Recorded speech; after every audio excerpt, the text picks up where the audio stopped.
ಕರ್ನಾಟಕದ ರಸ್ತೆಗಳ ಅಭಿವೃದ್ಧಿಗೆ ರಾಜ್ಯ ಸರ್ಕಾರ ಮುಂದಾಗಿದೆ. ಈ ಬಾರಿಯ ಬಜೆಟ್ನಲ್ಲಿ 11 ರಾಜ್ಯ ಮತ್ತು ಜಿಲ್ಲಾ ಹೆದ್ದಾರಿಗಳನ್ನು 5,736 ಕೋಟಿ ರೂಪಾಯಿ ವೆಚ್ಚದಲ್ಲಿ ಅಭಿವೃದ್ಧಿಪಡಿಸುವುದಾಗಿ ಮುಖ್ಯಮಂತ್ರಿ ಸಿದ್ದರಾಮಯ್ಯ ಘೋಷಣೆ ಮಾಡಿದ್ದಾರೆ.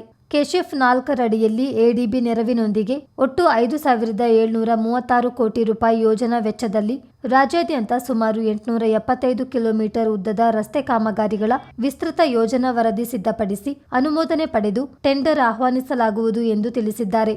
ರಾಷ್ಟ್ರೀಯ ಹೆದ್ದಾರಿ 75ರ ಮಡಿಕೇರಿ ದೋಣಿಗಲ್ ರಸ್ತೆಯ ಮಾದಾಪುರ ಸೋಮವಾರಪೇಟೆ ಶನಿವಾರ ಸಂತೆ ಕೊಡ್ಲಿಪೇಟೆ ಮಾರ್ಗದ 95 ಕಿಲೋಮೀಟರ್ ರಸ್ತೆ ಅಭಿವೃದ್ಧಿಪಡಿಸಲು ಸರ್ಕಾರ ಮುಂದಾಗಿದೆ. ಇನ್ನು ರಾಜ್ಯದಲ್ಲಿ 216 ಸೇತುವೆಗಳ ನಿರ್ಮಾಣ, 288 ಸೇತುವೆ ದುರಸ್ತಿ ಹಾಗೂ 386 ಕಾಲು ಸಂಕಗಳ ನಿರ್ಮಾಣ ಕಾಮಗಾರಿಗಳನ್ನು 2,000 ಕೋಟಿ ರೂಪಾಯಿಗಳ ವೆಚ್ಚದಲ್ಲಿ ಕೈಗೊಳ್ಳಲು ಅನುಮೋದನೆ ನೀಡಲಾಗಿದೆ.